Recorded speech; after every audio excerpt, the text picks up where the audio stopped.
এই যে 12 ভোল্টের যে লিথিয়াম ব্যাটারি দিয়ে যে ফ্যানটা বানিয়েছিলাম আমি, একটা রেগুলেটর লাগিয়ে দিলাম।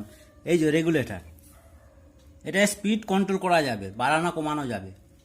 আর এটা দুটো কাজ হবে, একটা হচ্ছে ফ্যানটাও চালানো যাবে, আর দ্বিতীয়ত ওই যে এখানে যে সকেটটা আছে, এই সকেটটা দিয়ে 12 ভোল্টের কোনো এলইডি বাল্ব জ্বালানো যাবে।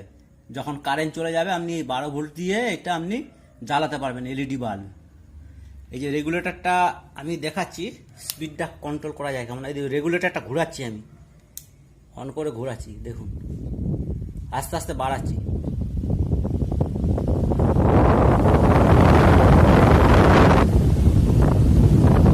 আবার আস্তে আস্তে বাড়াচ্ছি।